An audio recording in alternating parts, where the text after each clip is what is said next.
Kuthumi brings us in his studies the awareness that we are vibrating with infinite light, that by our conscious contact with God and our exercise of free will, we can do anything with this light. For good or for ill, we can influence the cosmos. This is what the real awakening of this final portion of the 20th century is all about. It's exciting to live and to experiment in the laboratory of our own cosmic egg, and to know that this laboratory expands and expands and expands. We are increasing the territory over which we are taking dominion. Planet Earth used to be the bounds of man's habitation. Now they are extended to Jupiter, or the moons of Jupiter, of Saturn. And we find that our probes may well reach far beyond into the extensions of our own solar system, and even beyond that. We seem to have space visitors that have come great distances. So what can be done with matter and through the aura lies before us as a vast discovery and an exploration. We have to choose what we will do with this science in a given lifetime, and how we will increase consciousness and identity to cross over the bar into other octaves of light. What we do with our free will here determines what we will be in unknown octaves of being, because life is continuous. Kuthumi says that each individual in whom is the flame of life reveals himself as though he were to shout it from the housetops, all that he really is, all that he has done, and even the portent of that which he shall be, right in the force field of his being and in the magnetic emanations surrounding his physical form. Kuthumi then is verifying that past, present, and future have a certain predetermination that is waiting for the ratification of our free will. We can change the past, the present, and the future, but there is a blueprint for all three. And so life is a trinity of consciousness moving on a line in this octave. At a certain point, it can burst into an infinity that is no longer a line, but a spherical awareness. This takes exercise. We don't master mathematics or science or any of the disciplines of life without exercise, practice, learning, and study. The use of the aura and the word is scientific. It is not developed suddenly because one begins to recite a mantra. It is a long path taught by the Ancient of Days to all of the disciples and the descendants of his word out of the East, and the avatars that have penetrated the West.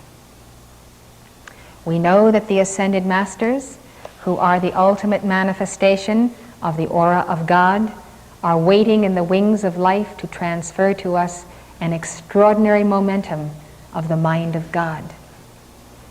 So in the very excitement of the fact that we can change life, I would not have you wait a moment longer to begin experimenting with me with the use of the word. If you do not have a decree book and you do not have one of these, please raise your hand so one of these can be passed out to you. Kuthumi teaches us that the heart is the very seat of consciousness and the central sun of the aura. He also tells us that the aura changes moment by moment. Saint Germain, who is the hierarch of the Aquarian age, gives us a mantra for the expansion of the central sun of the heart, which affects entirely the aura. It is I am the light of the heart, and you will find it on page 1 of this booklet. We should give it together, realizing that each one of us as an individual is experimenting with the science of the spoken word. What you decree is what changes the aura where you are. The minister or the rabbi or the priest cannot accomplish it for you. So this is the age of individualism and your individual scientific expansion of God's light. Let us begin by the free will affirmation. Together. I am the light of the heart, shining in the darkness of being, and changing all into the golden treasury of the mind of Christ. I am projecting my love out into the world to erase all errors and to break down all barriers. I am the power of infinite love, amplifying itself until it is victorious, world without end. By free will, we can choose to accelerate this light by the intoning of the word and by giving it at a faster pace. Let us meditate on the light of the heart as a blazing sun. Transfer to the center of your chest cavity a sun that is a replica of the sun you see and look into when you squint your eyes, and it is so brilliant. See all of that brilliance here suspended in your chest cavity. Remember that science has proved that instantly the aura is changed by the activities of our sun.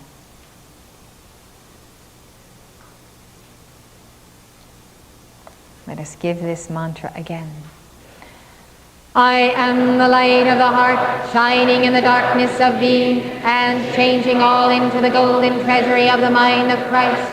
I am projecting my love out into the world to erase all errors and to break down all barriers. I am the power of infinite love, amplifying itself until it is victorious, world without end. I am the light of the heart, shining in the darkness of being and changing all into the golden treasury of the mind of Christ. I am projecting my love out into the world to erase all errors and to break down all barriers. I am the power of infinite love, amplifying itself until it is victorious, world without end. I am the light of the heart, shining in the darkness of being and changing all into the golden treasury of the mind of Christ. I am projecting my love out into the world to erase all errors and to break down all barriers. I am the power of infinite love, amplifying itself until it is victorious, world without end.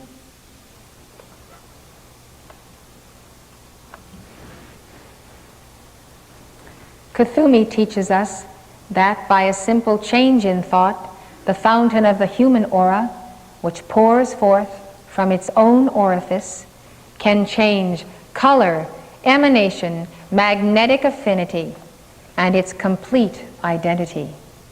Yet at the same time it may retain beneath the surface the capacities to poison the atmosphere of the individual or the auric emanation within by virtue of his failure to cleanse himself in heart. This is very apparent in people.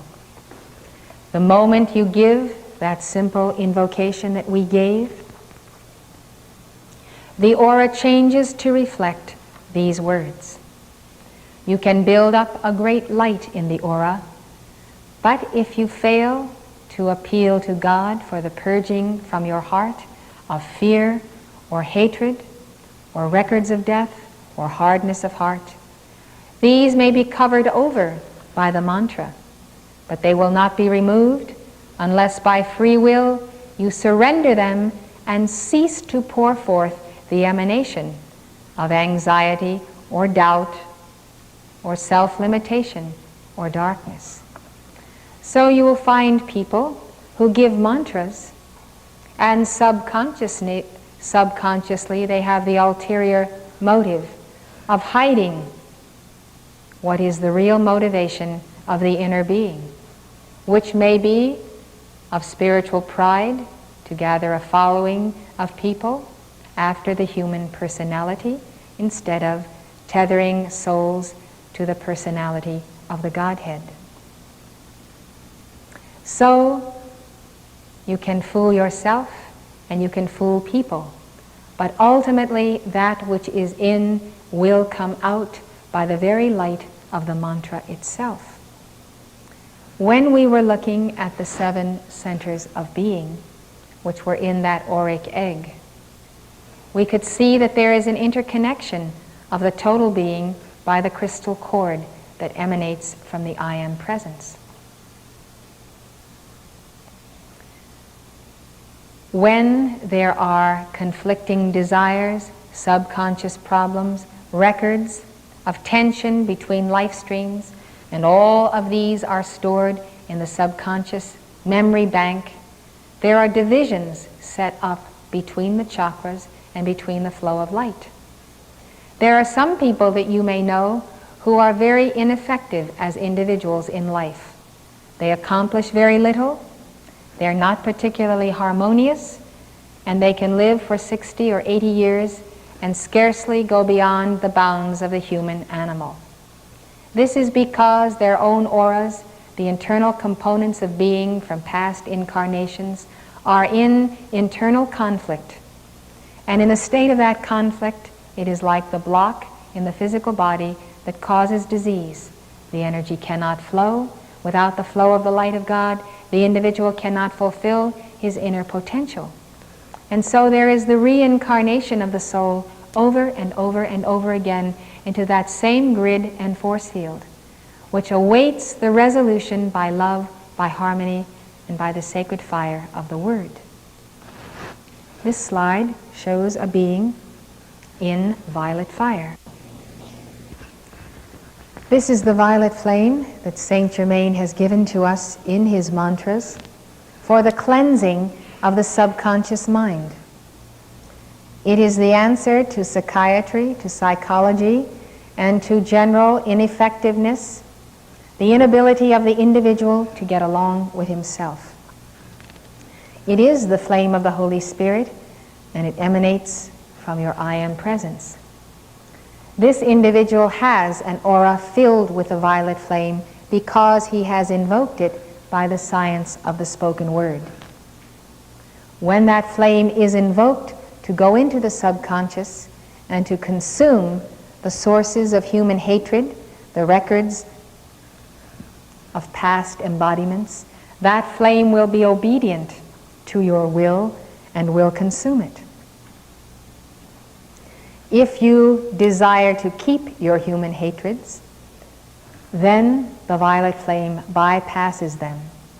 Or if perchance it should consume them, they are instantly recreated because you have not adjusted the flow of energy through your heart, through your chakras, to cancel out and to discontinue fulfilling that matrix of human hatred. So some people spin their wheels in prayer or in belonging to religious movements. They do not actually get at the core of the condition. Now you can see the individual as an effect of the higher cause. This chart shows the great God Self, individualized, as the cause behind the effect of all life. The concentric rings are a pattern of what the human aura is intended to be like. Your auric force field can be a sphere of light as large as you will it. And its light emanations from the center of the heart outward should follow this blueprint of the upper spheres, the 7 color bands, including the white light. The goal of the path of initiation under the Ascended Masters is to establish that giant force field of God consciousness around the aura of the lower figure in the chart, which is you in a state of evolution in this octave. This is the light of God, the light of cosmos, and because its frequency is so intense, it cannot come upon the human without annihilating that human. And for this cause, God sent into the world his only begotten Son, the Christ, who has been embodied in avatars for hundreds of thousands of years. You have a personal Christ who is mediator between you and this great dynamo of generating light and God consciousness. Through the heart of the mediator, you receive just that portion of light that you are able to contain in the lower octaves because of your own level of vibration. Your vibration, your state of mind and feeling determines how much of that light you can hold.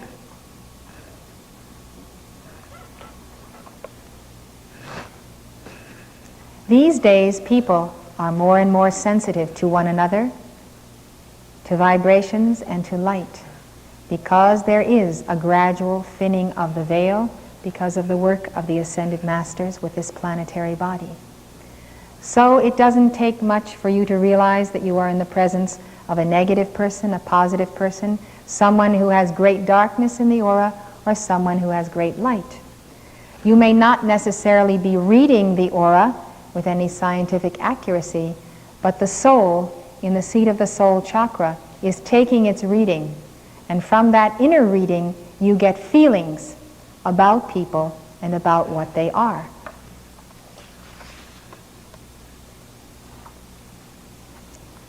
The problem of the aura that covers over darkness that is within is that it often succeeds in fulfilling an individual's ego awareness and satisfying his need to be thought well of by his peers. So you find that if people do not need to change what is underneath, they do not. And this enters into vast abuses of the Word and of the light of God. It's done all the time. People with self-righteous and pious attitudes or great pride will project this auric emanation of their own self-sufficiency and grandeur. And they put so much strength into the aura of their own self-will and their own self-opinion that people who come in contact with them read that aura and tend to believe that the individual is what he says he is. So we have the problem of assessing the auras of political candidates when they put out such an intense momentum that they are the most wonderful person in the universe and God's gift to our nation. But underneath this patine, you will find the hard core of what they really are. But it takes determination to neutralize what they are putting forth and to go to the cause of their consciousness behind what is actually manifesting. So the aura of all of us is changing from moment to moment. Even with the heartbeat, the blinking of our eyes. As you're listening to this lecture, as you're reacting to it, your individual auras are sending me those reactions, telling me your thoughts and feelings.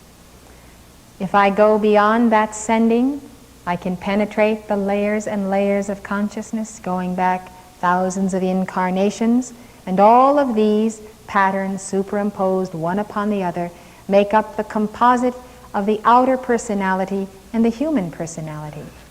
But you can see in this chart of the presence that there is another personality. It is the God personality. Let's look at this chart again. Although there be seemingly an endless array of layers and layers composing this human personality, presenting quite a challenge, you can realize that beyond this there is the real person and the real identity that is not simply and merely the effect of thousands of years of embodiment. The mediator between the great dazzling sun of infinite light and your own human consciousness, that mediator, as the central figure in this chart, is the Christ self. But the Christ self is not merely another person. The Christ self is your true self. Until you can establish the awareness of who your true self is, you become the pupil of your real self. You become the student under your own real Christ identity. And so you are aware of yourself as a separate person from that Christ self, and you are a separate person as long as your vibrations are vibrating at a level of human imperfection. The more you become a student of your inner guru, the more the mirror of your mind and aura will reflect that person.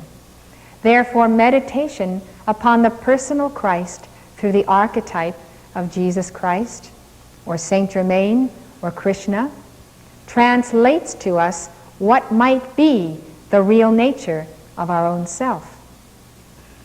So you go for years or centuries or embodiments as the student of your Christ consciousness, until you so reflect that consciousness that the middle figure in the chart draws closer and closer, and soon there is no longer a separation of two identities, but there is only one. Jesus was born with a full conscious awareness of his Christ identity, and so he was called Jesus the Christ, Jesus the Anointed One, the one anointed with his real person. When you then become the fullness of that person, you are called the Word incarnate. The goal of this conference is to discover the mystery of the Word incarnate, to understand that love, which is the key to that mystery, is a science. Love spans all of the spectra of cosmos. Love is not simply a feeling which we have for one another. Behind that feeling is the entire science of being.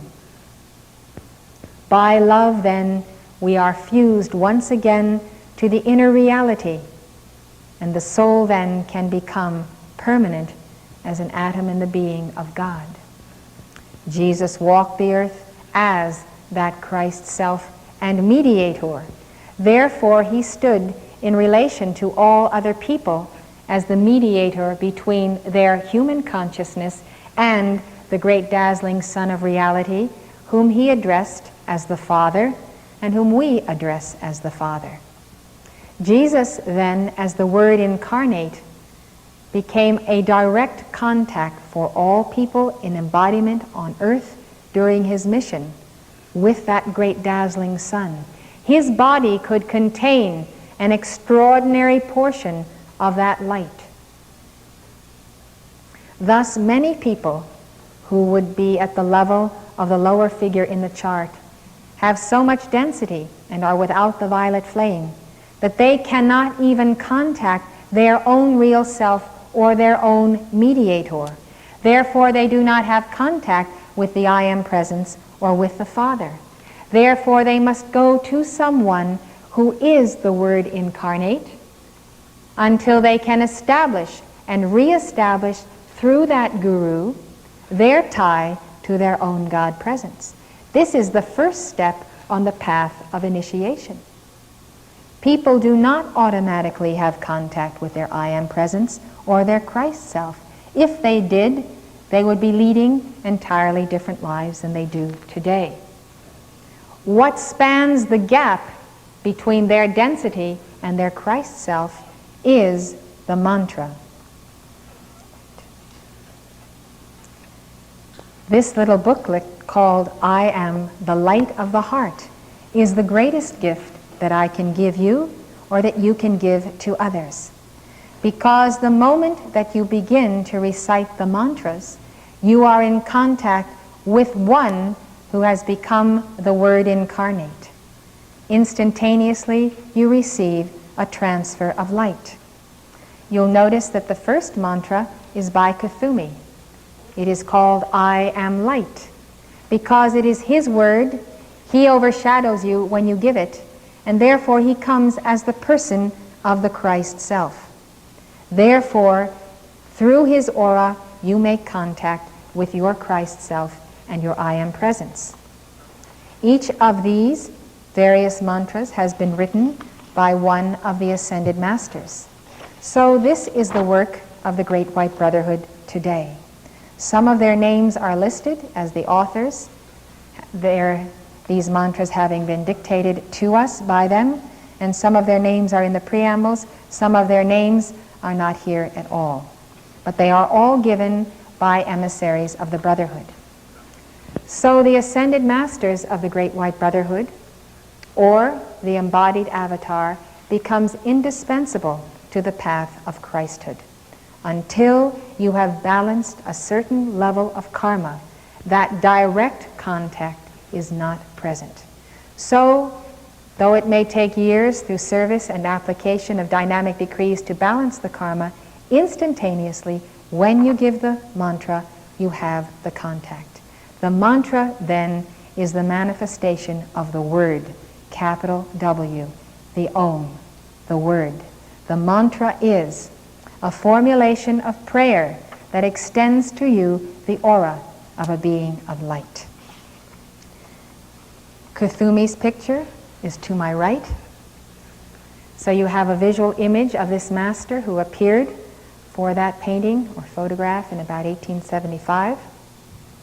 And you also know him in a previous incarnation as St. Francis, as Pythagoras, as one of the three wise men.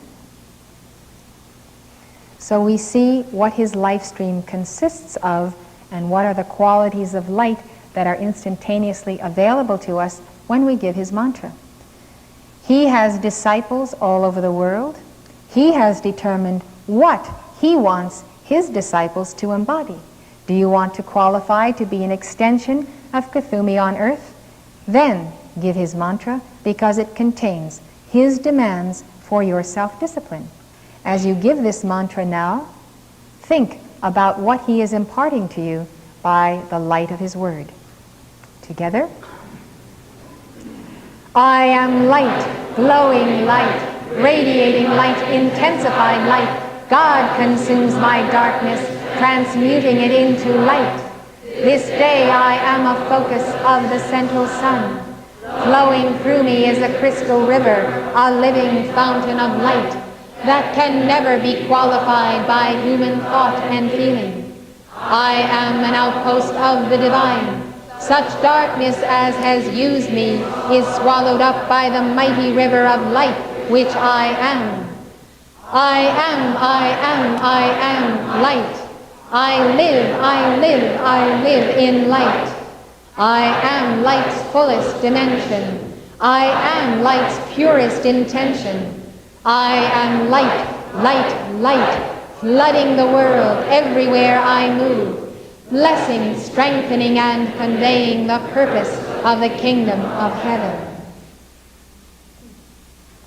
Kuthumi centers us in the Word incarnate that he has become through his devotion to Jesus Christ, Lord Maitreya, Lord Gautama, and Lord Sanat Kumara. This mantra becomes the subject of his entire book, Studies of the Human Aura.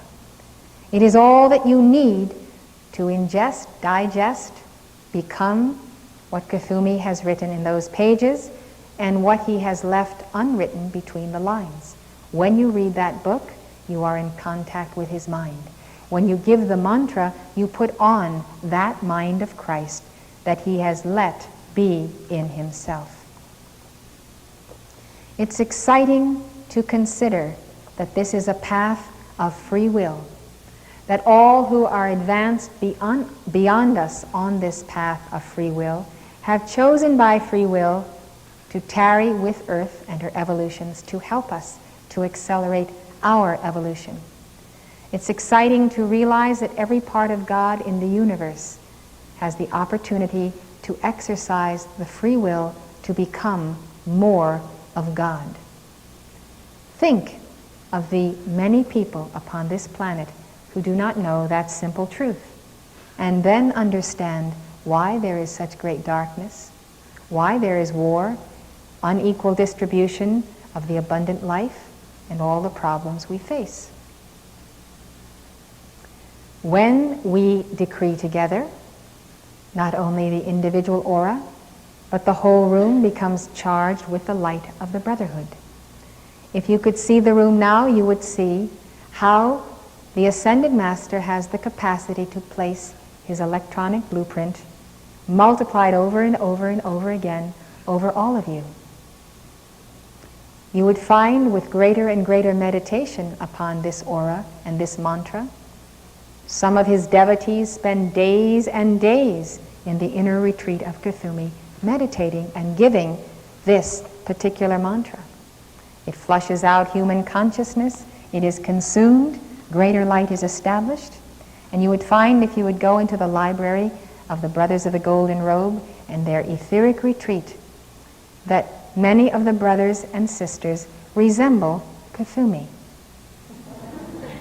because they are devotees of his electronic blueprint. For so many thousands of years they have determined that they will follow this master until they have become all that he is, and he promotes them to his hierarchy, and again tarrying in that plateau for the attainment of the next and the next. In this day and age, the Ascended Masters have come to present us with the entire spectrum of that causal body that we looked at, so that we can be working on various facets of self-perfectionment that is the requirement of the Aquarian age. Working at these simultaneously, then, we are able to take on and absorb the attributes of many of the Brothers of Light. The image of Kuthumi, his presence, his angels, all of this then comes into interplay to the simple mantra. When individuals do not see clearly what their motives are, it becomes difficult, and this is a teaching of Kuthumi, exceedingly difficult by reason of their own internal blindness, for them to purify themselves. So the purification of the faculty of vision is given top priority by the Ascended Masters. The layers of the subconscious, which we call the electronic belt, are like a giant sundial.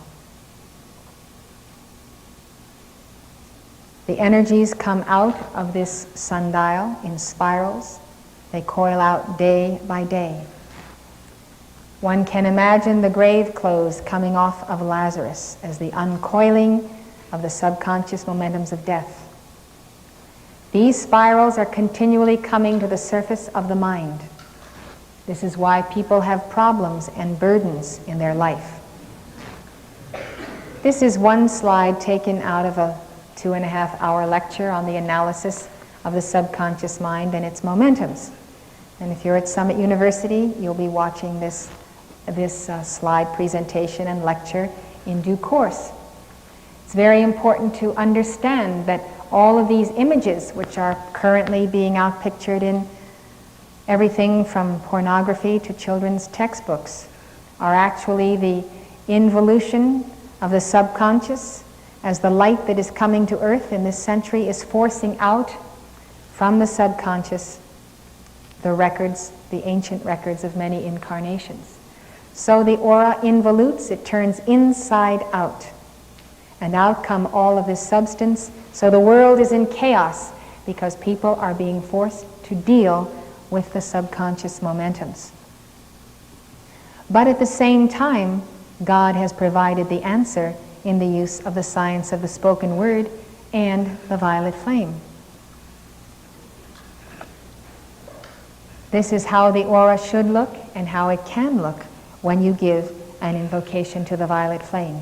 This is the visualization that you keep in your heart and mind while you are going through surface turmoil, while all kinds of things are erupting out of that subconscious.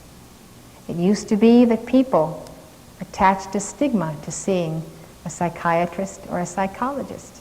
Today everyone seems to have a therapist, and it comes from the fact that you either use the flame or you have to deal with those momentums day by day.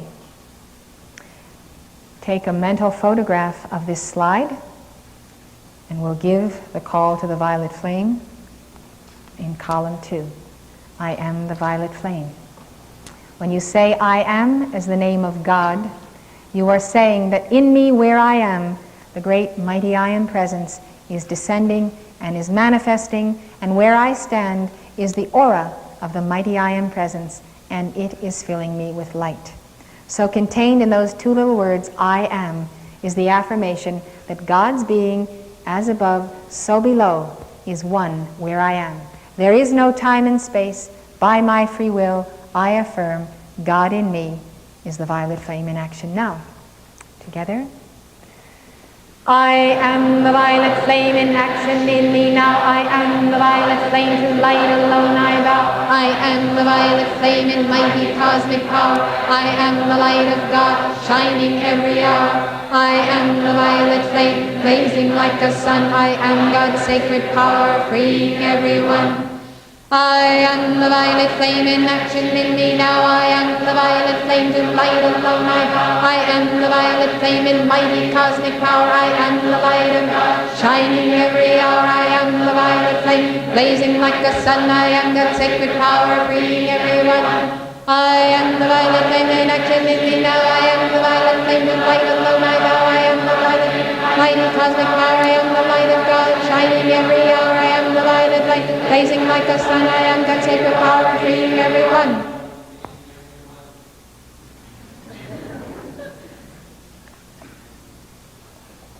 Well, people are saying that people get high on jogging. And that's because of the increase of prana in the body and in the bloodstream, carrying light, distributing that light, and giving people a charge and a higher consciousness. It is true, it is scientifically true. Think then how the invocation of the word and the sacred fire itself, repeated at a faster and faster pace, the light entering the body, how this is accelerating atoms and cells of your being. To another sort of people, it is the dynamic decree that produces the high. People are looking to change force field by the changing of energy and vibration.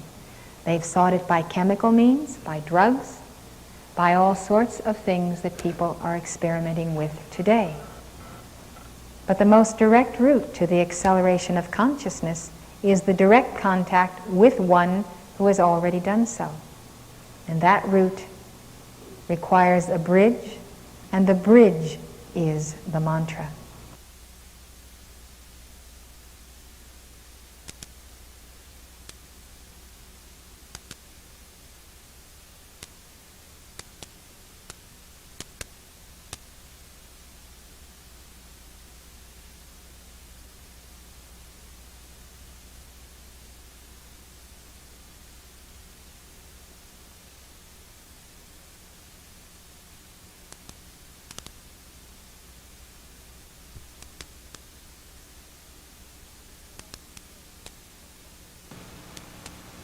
It is understood that whatever is perceptible by any of the 5 or 6 senses can be known essentially as sound. Even thought is the product of sound. The mind has been described as a hard crystal of sound, acting as a spherical reflector, receiving and radiating all of experience, conscious and subconscious.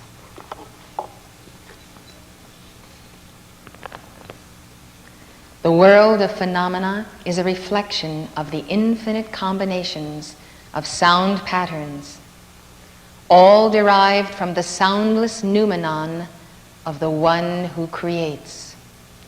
All knowledge, all wisdom, all power is said to be obtainable in terms of sound. What is this sound that the Eastern mystics and masters refer to? A careful passage through the labyrinth of semantics and modern scientific theory will reveal to us portions of the inner identity of sound and its potent power. Indian metaphysics explains that sound is the cause and not the effect of vibration, and that there can be sound without vibration. Within these deceptively simple concepts lies the essence of the highest, most comprehensive science. And it will take a certain stretching of our minds to embrace the nature of this soundless sound. We learn from the Indian masters that not only is there sound without vibration, but that there is sound without the usual medium of conveyance, such as air, water, or so-called solid matter. There is the concept of potential sound, the driving energy and force behind all manifestation. It is considered an infinite, endless continuum, indivisible, unfragmented, and potent, the most powerful source of all. This soundless sound is still primarily undiscovered and unrecognized by the relatively coarse instruments of modern science. It is the subtlest element, finer than earth, air, fire, or water, beyond the speed of light, all-pervasive, the source of cohesion, of electricity, of magnetism. The sphere of this potential sound has been the goal of yogic practitioners, adepts, and esoteric brotherhoods since time began. An example of one who sought the ultimate and sublime soundless sound through the initiatic steps, transversing matter and spirit, was Robert Fludd, great Hermetic philosopher, Rosicrucian, and alchemist of the 17th century. Many of his writings and drawings reflected the beliefs of the esoteric guilds and mystery schools of the Brotherhood.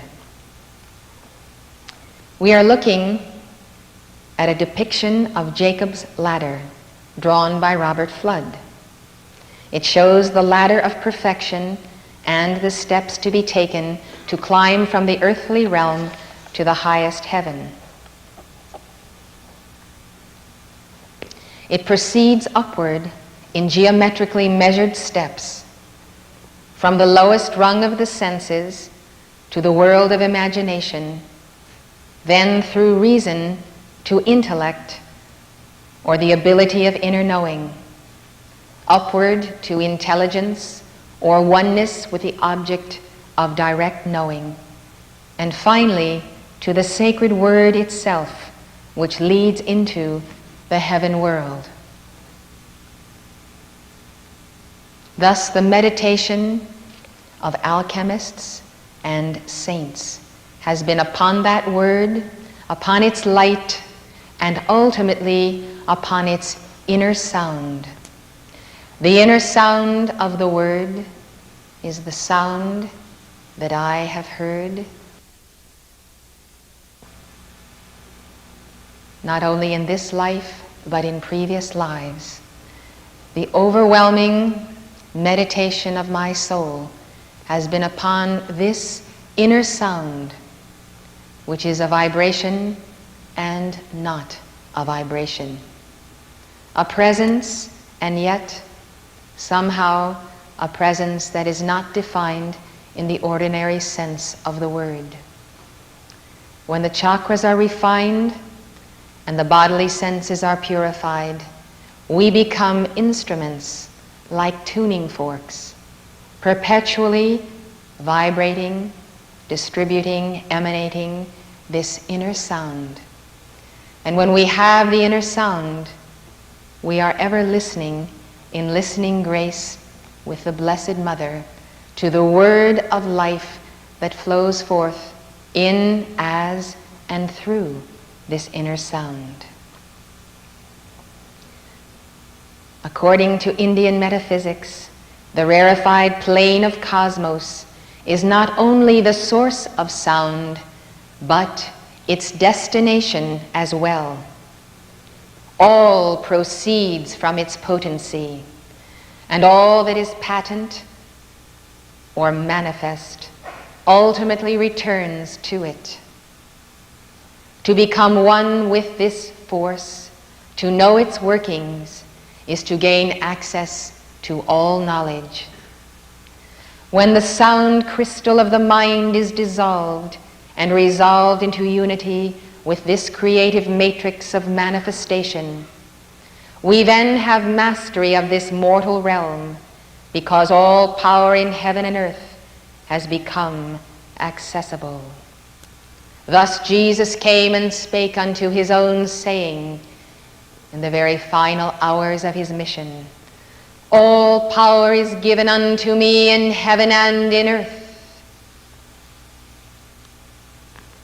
with the exception of a handful of advanced scientists such as Nikola Tesla and John Keely. Modern science has barely begun to probe this energy source. The power within the atom's core is but a minute pinpoint of this infinite energy, yet even this is able to destroy cities and even planets with its power. In the Indian tradition, the science of sound is called mantra and japa. With the use of mantras and their careful japa, or repetition, the mind is brought to the source, the sphere of potential sound, which, when internalized, becomes God's self-awareness, the awareness of the self as the self of God. Some have called it cosmic consciousness. It is reached through the soundless sound of the Word. The Eastern science of sound does not confine its practitioners to physical or even non-physical energy fields.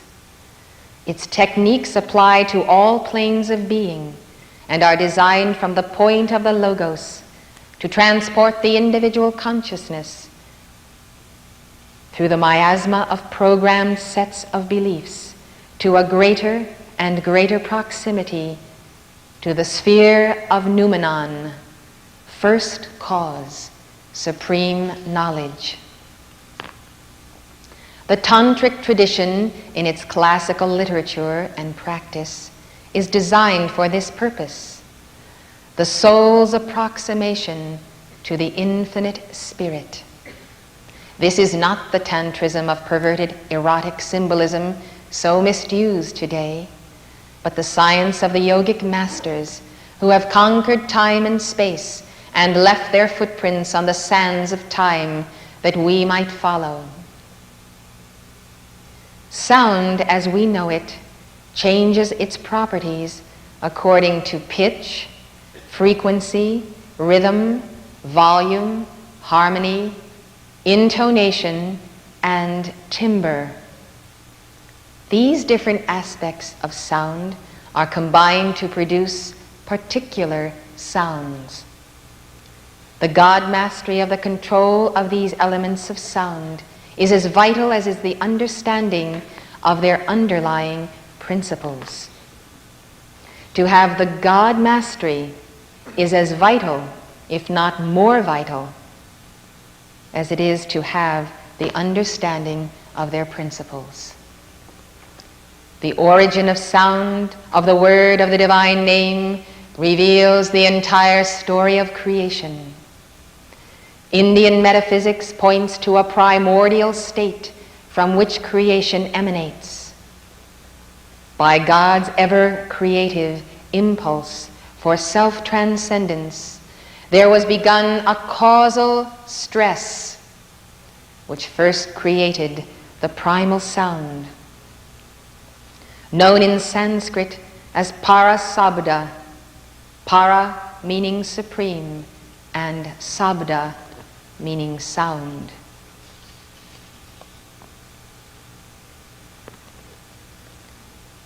We will digress just a moment from our review of the creative process to understand what is meant by stress in this terminology.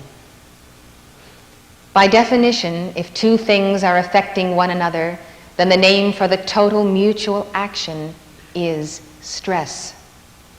The respective actions of each are considered the partial aspects or components of the stress combination. This, of course, has nothing to do with emotional stress. On the contrary, we are considering the primary functioning of all sound and all form. This concept actually forms the foundation of the philosophy of Taoism, founded in China by Lao Tzu around 590 BC.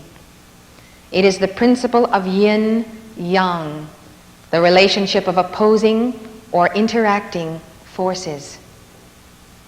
We can imagine a system of interactions involving 2, 3, 4, or an infinite combination of elements or partial stress components. Ultimately, we reach the Eastern perspective of the physical universe as a vast conglomerate of interacting currents of energy, each applying its particular factors of vibrational rate, direction, and angular momentum. When the interacting stress between two such currents impinges upon our ears, we may observe it as audible sound. When the energy system touches the retina of our eyes, it affects our mind, and we call it light. The same is true for smell, taste, touch, and even thought patterns. Whether or not a particular sabda or stress results in a cognizable sensory reaction depends on two factors: the magnitude of its action in relation to the person affected by it, and the nature and condition of the person's perceptive organs, and ultimately the refinement of the mind. Therefore, in order to have audible sound, the air must vibrate at a certain rate, and the ear must receive the oscillations with a certain strength. It is not too difficult to understand that though there may be a vibrational stress system, the outer ear may not perceive it as audible sound, because for this to happen, a certain amount of energy has to convey enough stress on the eardrum to make it vibrate. This is why the ordinary man does not hear a rock or the sun or the music of the spheres. But as Indian belief has it, and as we shall see from our studies and practice, a person is able to become more aware of finer and finer vibrations.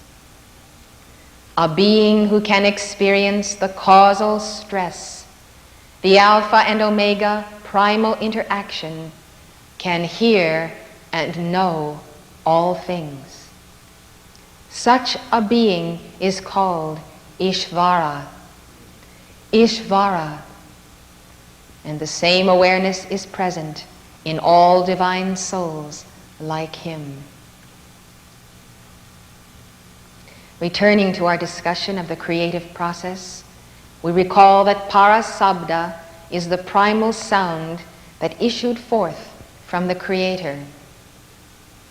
Esoteric tradition has always maintained that there is a symmetrical geometry to the evolution of cosmos.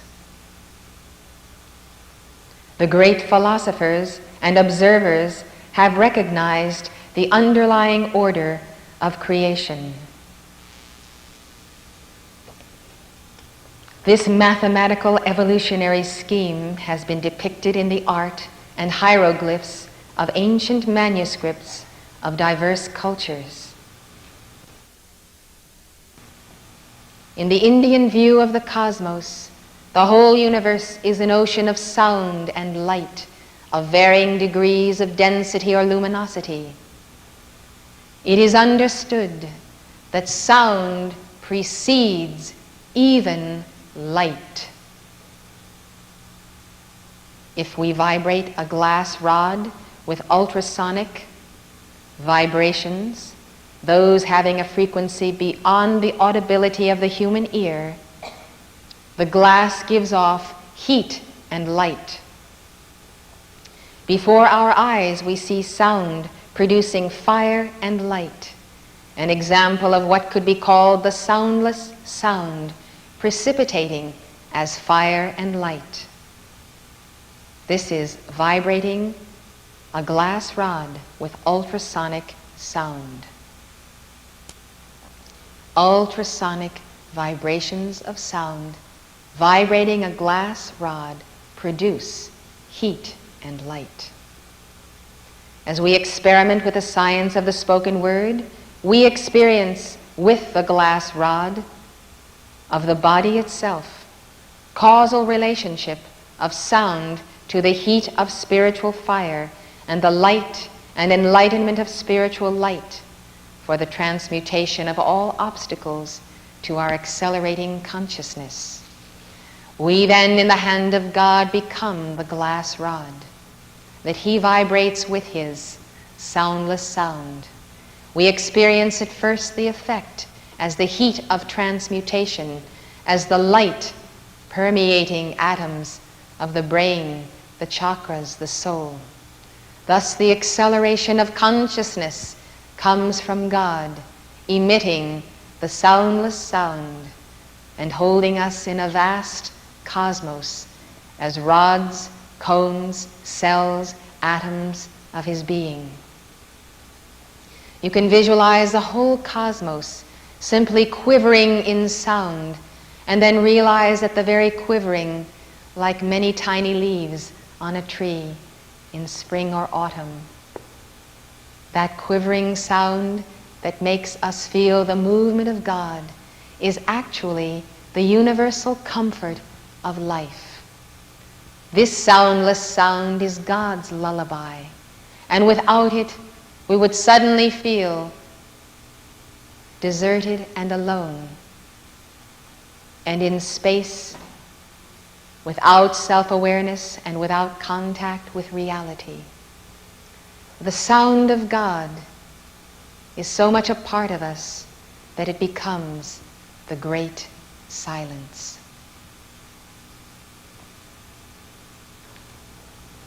As the more and more permutations of sound step down from plane to plane, geometric patterns of energy points called nodes are formed.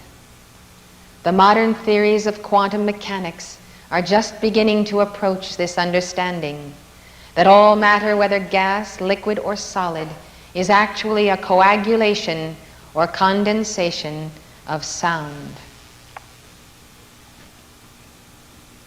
This is a simple interplay between two different vibrations as shown on an oscilloscope. The frequencies are 300 vibrations per second and 600 per second. The points at which they cross are considered nodes, or the combination of two or more wave patterns. The combination of a vibration of 540 and 300 cycles per second create this form. It is actually the picture of an electron beam under a magnetic field.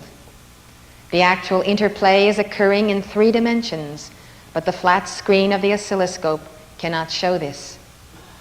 The ratios of these two frequencies and the image we see are what is called a minor seventh in musical terms.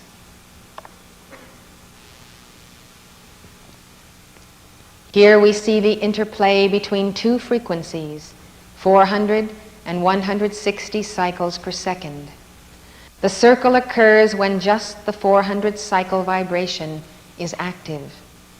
As the 160 tone is gradually introduced to mix with the 400 cycle tone, we see the progression of nodes and geometry that results.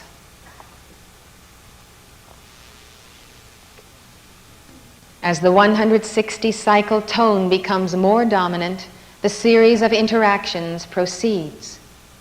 Finally, when just the pure 160 vibration is present, the circle alone remains. You can imagine the mind of God conveying the vastness of infinite vibrations, realizing that infinite vibrations produce infinite manifestations by the power of His Word. And His Word is the sound. A helpful analogy given by Swami Saraswati is that as blood coagulates whenever it becomes manifest on the surface outside its inner container, so does sound coagulate into matter whenever it comes out of its earlier stages of para, pasyanti, and madhyama. We are looking at geometrical patterns that exhibit number, proportion, and symmetry.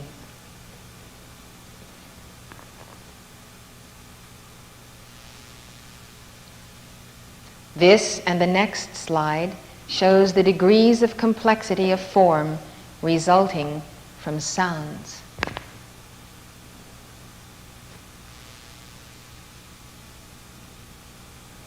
These slides begin to give us an idea of how wave patterns of sounds interact to form points of relationship that are the lattice work of all substance.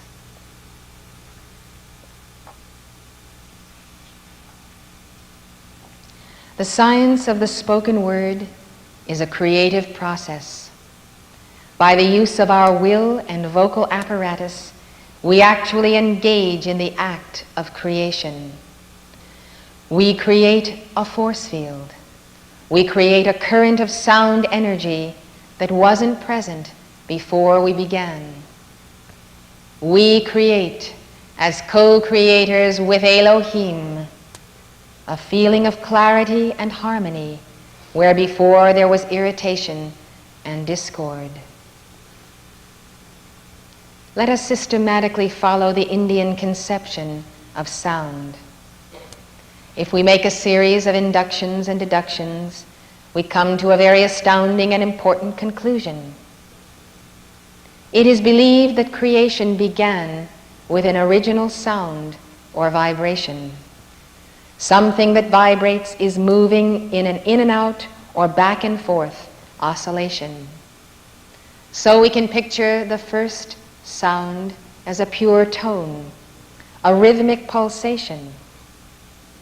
As more and more vibratory patterns were added to the first sound, the result can be likened to playing 2 or 3 or more notes on a piano. A chord or combination of wave patterns forms. We can visualize the world of matter as a vast symphony of individual vibratory patterns, all interacting to make the warp and woof of substance.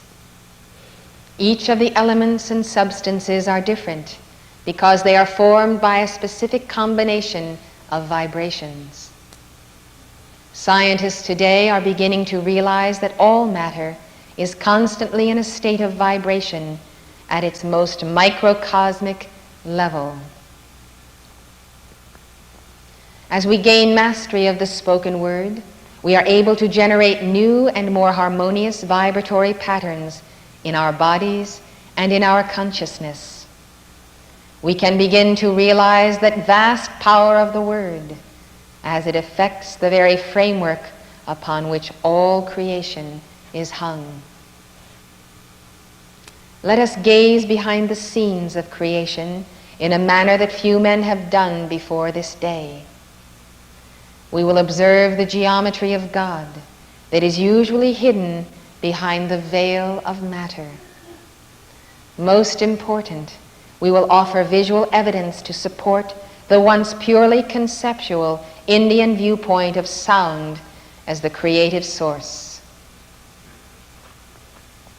We're going to look at a series of slides that are mainly the work of Hans Jenny, a Swiss doctor and scientist. In order to show the inner structure of sound, he would vibrate different substances at particular frequencies of sound and photograph the results. This shows him with the apparatus he used to produce all of the following images of sound. On the table in the foreground is a very thin, square steel plate. It is about 10 inches on a side. On the underside of the steel plate is a device that makes an audible sound called an oscillator. His left hand is touching a machine that allows him to vary the pitch from very low sounds to very high sounds. In this photograph, he has placed sand on the plate. When the sound is turned on at the pitch he selects, the plate vibrates because of the sound, and patterns form in the sand. The images we are about to see were all created in this manner.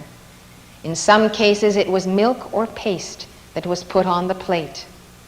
All of the different shapes of sound we will see are the result of varying the pitch, the loudness, and the material put on the plate. This sequence of images shows how a simple tone outpictures the shape of the inner pattern that composes it. The patterns we will see are also dependent on the medium through which the sound is vibrated. In the upper left picture, we see diffused sand on a steel plate. As a tone of 7,560 cycles per second is introduced to the bottom of the plate, we can see the transformation that occurs.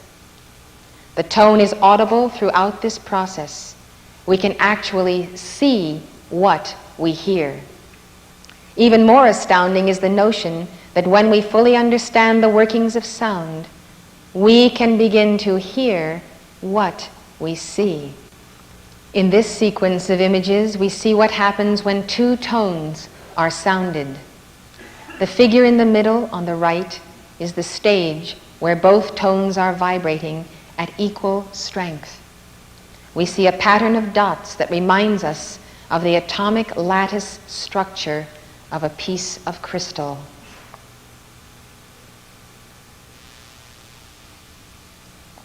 In these images, we see what happens when the pitch or rate of vibration is increased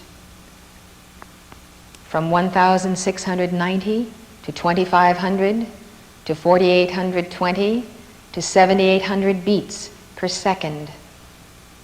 The shape of the pattern stays the same, but the number of elements increases.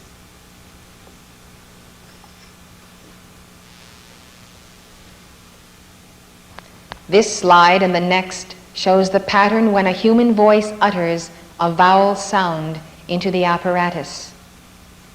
As the pitch of the voice changes, the images will change.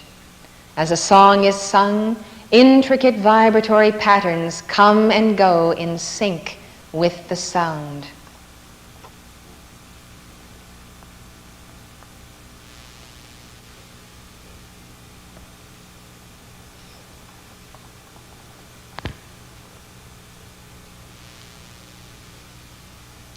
This is a pattern of sand particles on a plate, vibrating 8,200 times per second.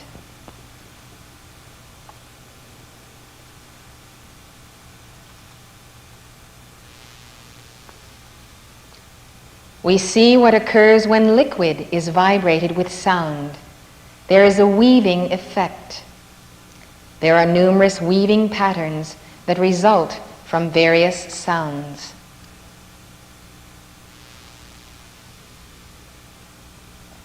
When a film of liquid is vibrated by sound, intricate lattice work results.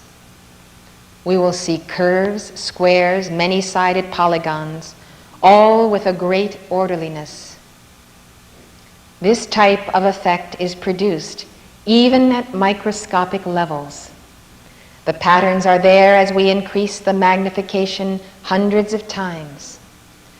We can image how sound produces its patterns in all of the interpenetrating dimensions.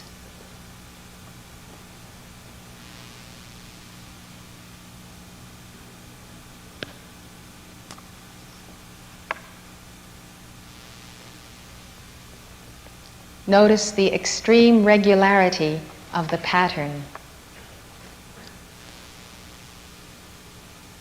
Like the voice and natural sounds, the geometrical patterns of music can also be seen. This form occurs when we hear Bach's toccata and fugue in D minor, the first movement, bar 30.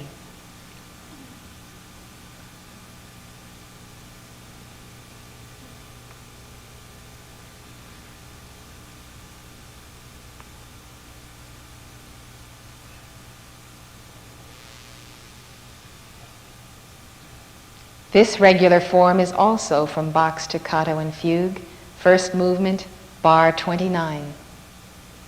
Let us listen to the music as we look at the slide.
This slide and the next are further magnifications of the intricate pattern we just saw. All of these forms are the result of sound in a medium. There is no other contributing force.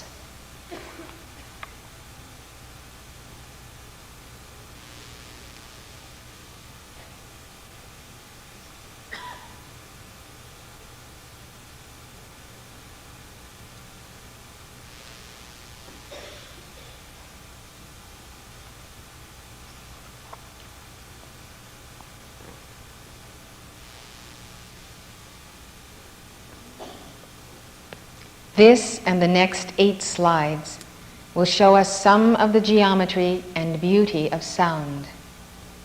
Note the symmetry and how there is always a center or nexus. The different shapes are due to different pitches and amplitude or loudness of the sound.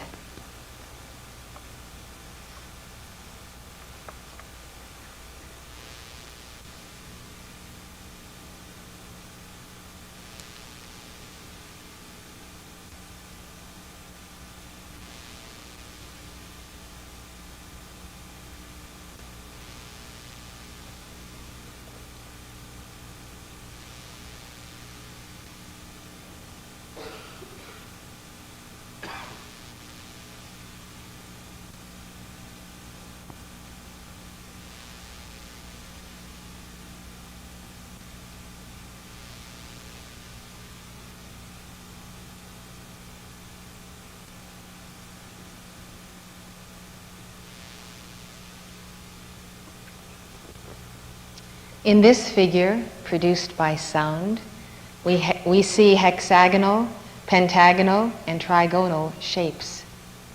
It is the beautiful interflow of proportion, symmetry, and number.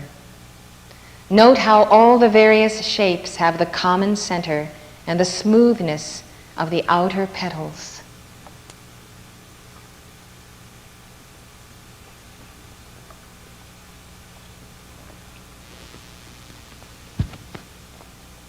We see a series of variations on the number 3 in this form. These forms are in a state of pulsation and movement. As the tone persists, there is a constant movement of the whole as it seeks to reach a point of perfect wholeness and symmetry.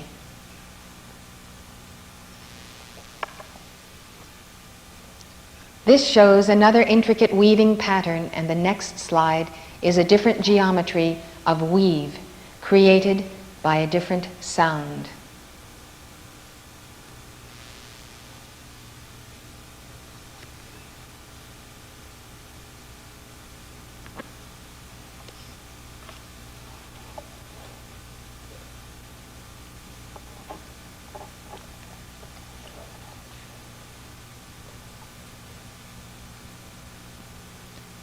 The course of man's history can be charted according to the nature of the relationship between the science and religion of the society. As time proceeds, we are beginning to uncover the great truth that there is a unity of design underlining the basic principles of science and religious philosophy. The Eastern sages tell us that all matter is actually the interplay of waves of sound. We have seen in these slides how sound creates form and geometrical patterns. It is not such a big step, then, to reach the realization that all form in nature is the outpicturing of causative sound. If God as the Creator can form and change the vast array of the plane of matter, we as co-creators can use the science of sound to form and change the patterns of the world and our inner beings. Let us look at how different things in this world are the result of the interplay of sound. We're looking at a 19th century carving of a very ancient Eastern concept. It depicts the bindu, or point from which originates all sound in the cosmos. Those who meditated on this yantra, or geometric pattern, realized the symbology of the symmetrical concentric rings as the eternal flow of the divine word in creation.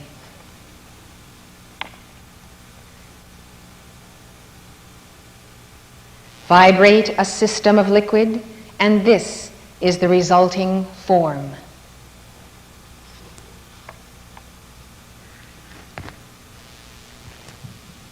As we look at them side by side, we see the origin of the Hindu concept of the seed of sound can be illustrated.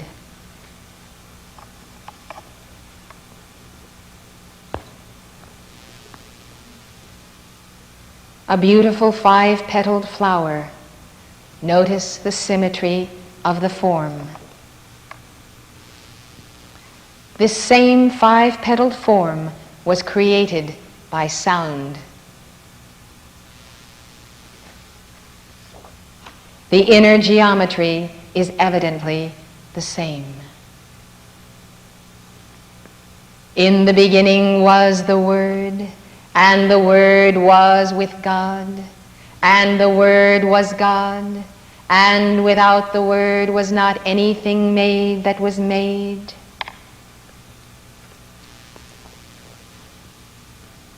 We see the high arching ceiling of a great Gothic cathedral. The builders of these masterpieces of architecture were often associated with esoteric Masonic guilds that had access to the knowledge of sacred geometry. Again, sound waves outpicturing their inner form.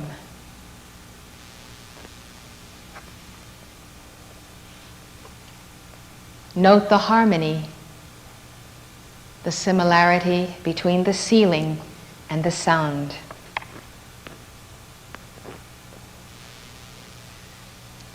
This is a photograph of a spiral galaxy, billions of light years away, and probably millions of light years in width.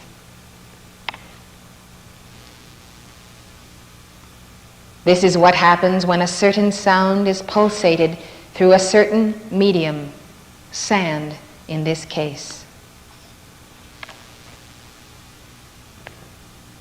Macrocosm and microcosm, the sound of Elohim and the sound of an audible tone.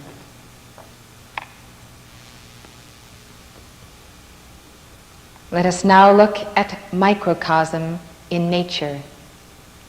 This is an astounding photomicrograph of the lattice work of atoms in a certain substance. We are actually looking at the patterns that create what the physical eye perceives as solid matter.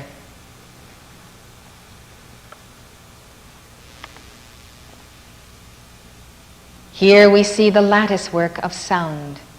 It is not a very hard conceptual step to imagine that sound itself has caused the atoms or nodes of wave interplay to take up their pattern. The so-called hard matter is hung on the framework of sound, or rather, the hard matter is the framework of sound.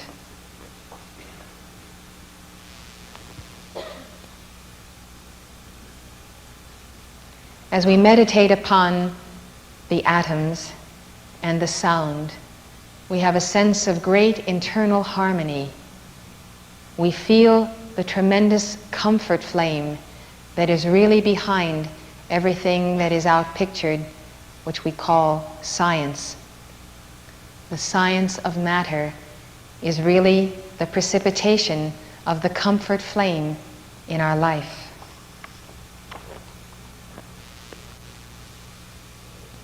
The Tai Chi, ancient symbol of the interplay of opposite forces. This idea of flow of yin-yang is embodied in this figure. The powder in the pattern is being arranged by sound. This is a static photograph. The powder is actually in flowing motion.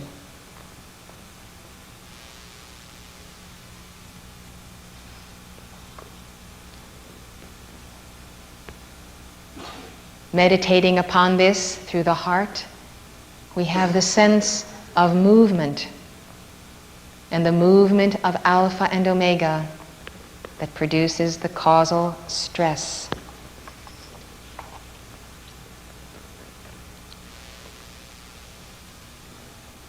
We are looking at a photograph of cellular life in early stages of cell division.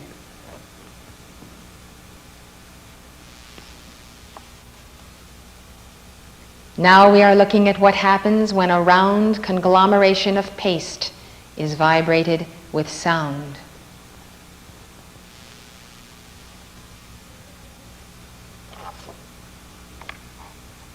The similarity is astounding.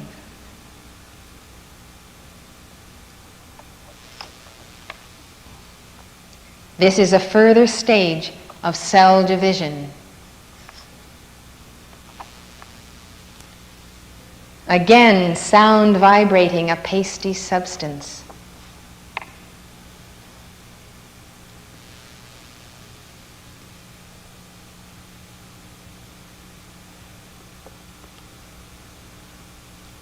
Four division, cell, and sound. Four division, cell, and sound. These are cells in the process of formation on the thumb of an 11-week-old embryo. Cells on the thumb of an 11-week-old embryo. Adjust the nature of the sound, and we see the formation of cells of substance arranged in this pattern by vibration.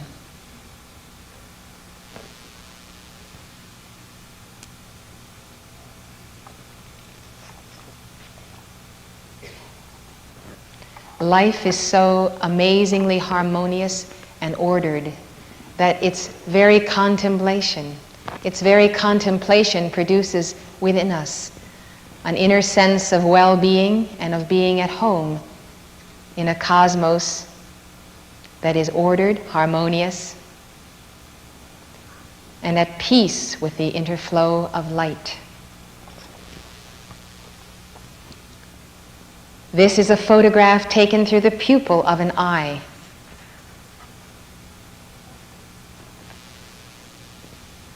This is a pattern created by sound. And this is the amazing similarity of form.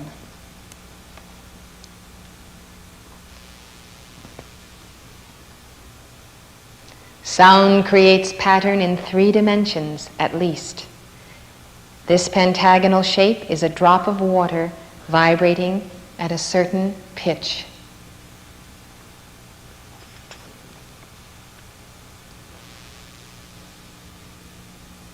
This is a 7-sided configuration of sound.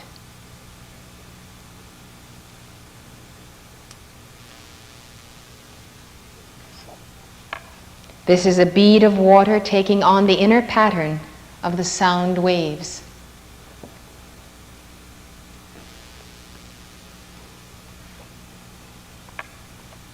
We see a side view of a pulsating surface of liquid. In the next moment, the spaces between the 3 humps will rise as the existing 3 descend into the surface. The symmetry of the pattern stays the same. As the frequency of sound changes, the timing of the up and down pulsation changes accordingly.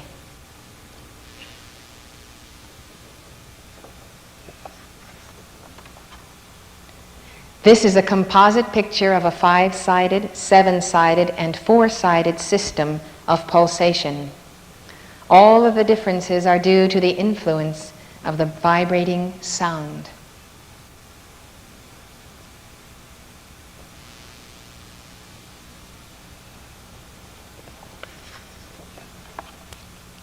This is the mode of vibration seen on the cone of a bell when a tone of 13,000 beats per second is produced.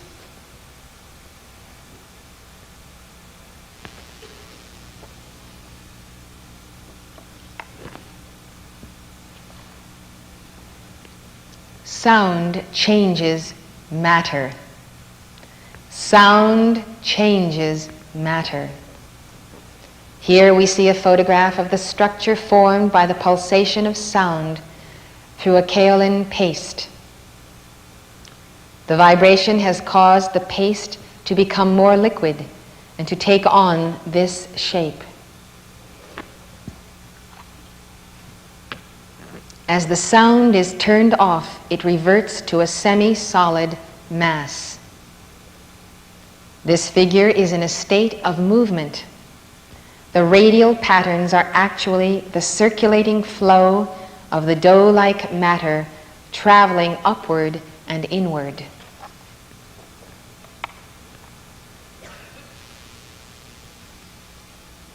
This is what happens when particles of metal are vibrated in a magnetic field.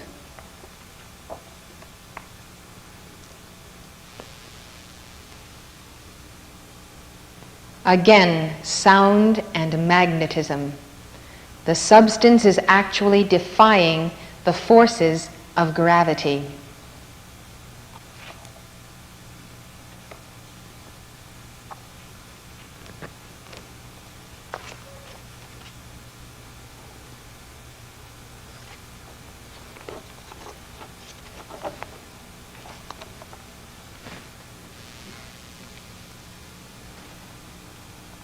This dynamic photograph shows the lines of magnetic force.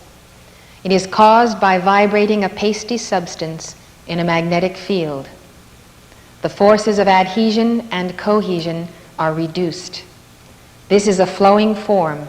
It is not rigid. Here we see how sound defies the forces of gravity. By the vibratory action of the tone, this milk is climbing up into the air.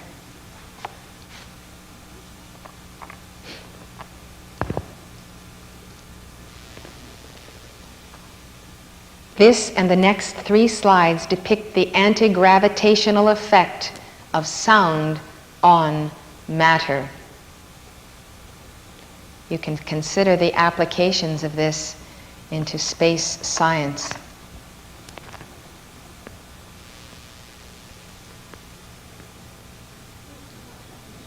This is milk.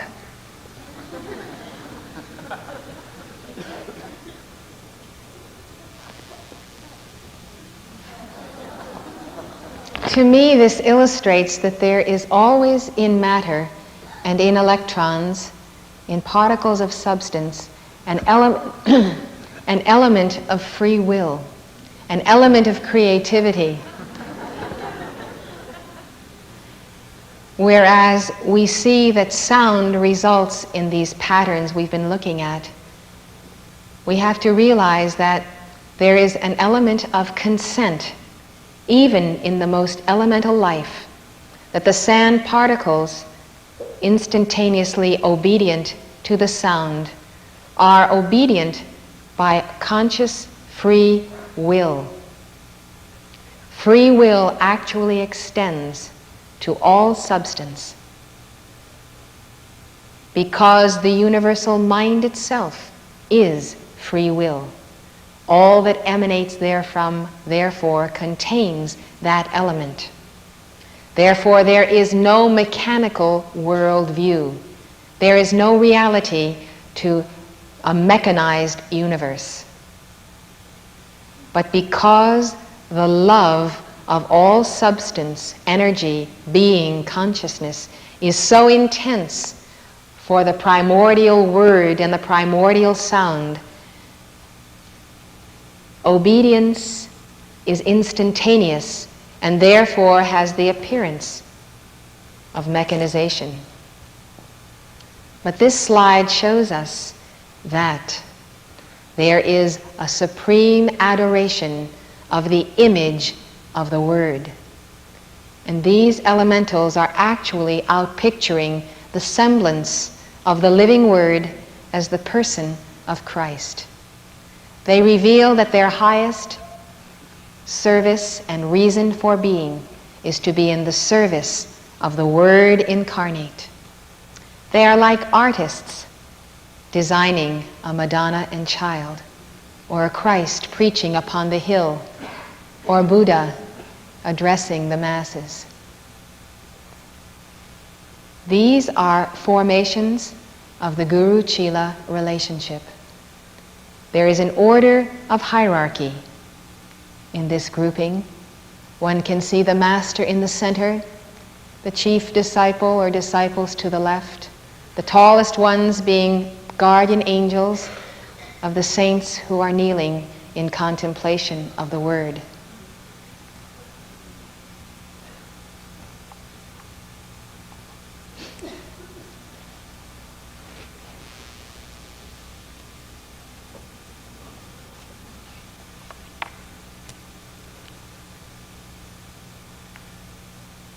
This looks like a general commanding his armies.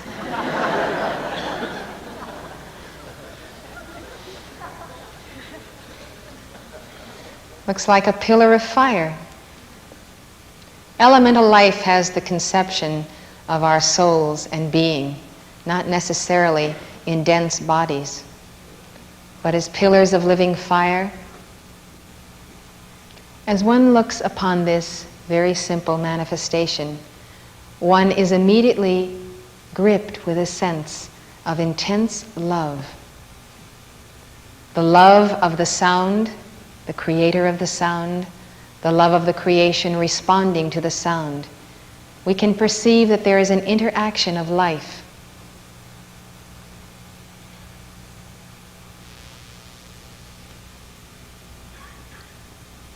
This is not a plant. It is a circulating mass moving under the form and symmetry of sound.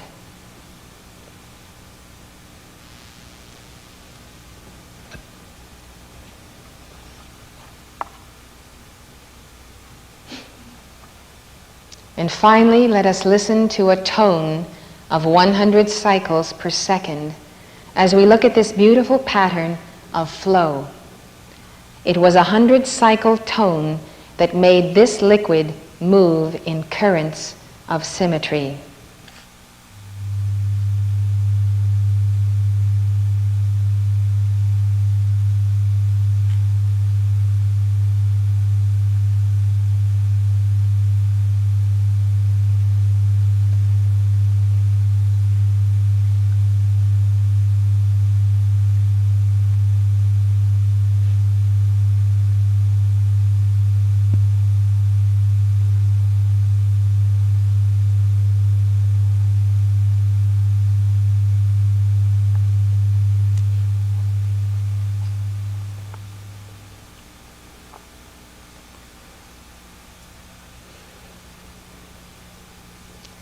meditating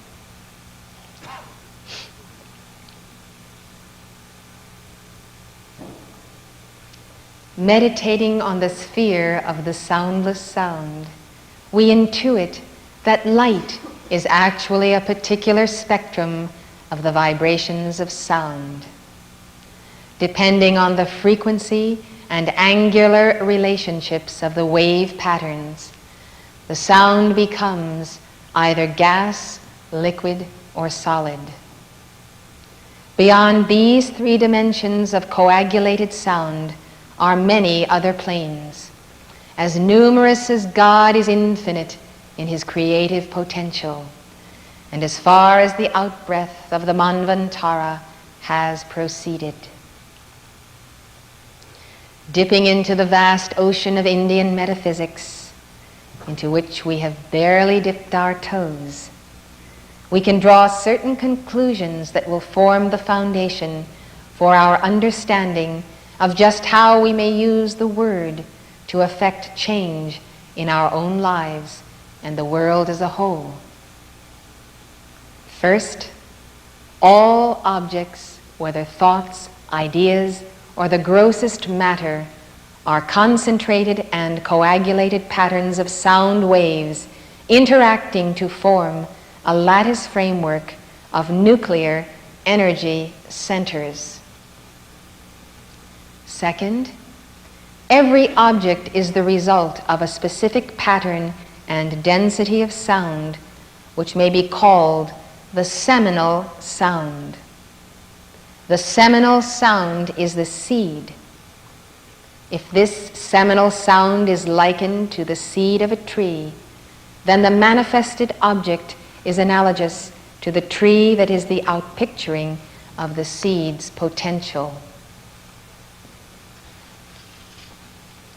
Third, there is an octave of sound within every object that originates in the plane of causal stress. The octave's lower end is in the plane of matter. Fourth, by knowing the seminal sound of an object or manifestation, we can not only fully experience it, but also we can remold or destroy it, because we can then actually change its wave patterns. Fifth, by the ultimate knowledge of sound, man can not only create, but he can sustain and destroy. This is why the masters and gurus of the East require long periods of testing and proving of their chelas before each level of greater power can be bestowed, by the giving of the inner secrets of the word. Nevertheless, the use of sound is available to anyone who makes the effort, and upon the magnitude of effort rests the degree of control and power and spiritual attunement that comes into our lives.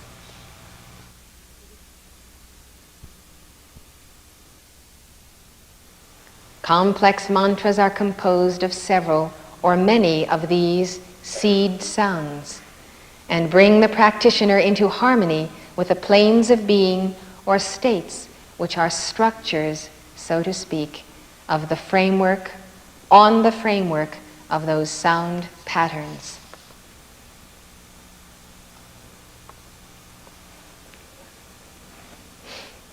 It is the claim of the Indian texts on mantra yoga that all disease of the body or mind can be cured with the use of mantras.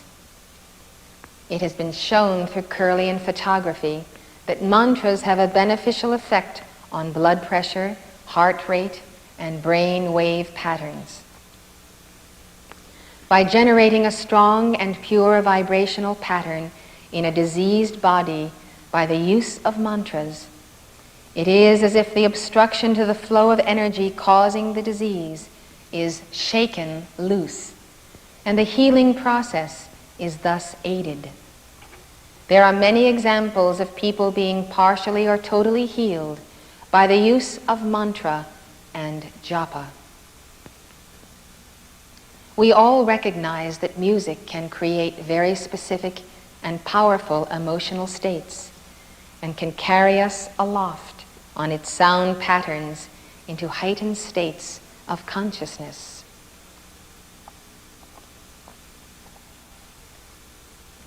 Let us listen to an excerpt from Parsifal by Wagner.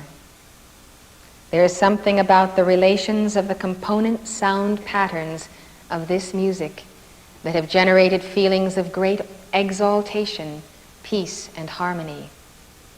The essential difference between the music we will hear and a piece of acid rock music is how the individual vibrations have been combined.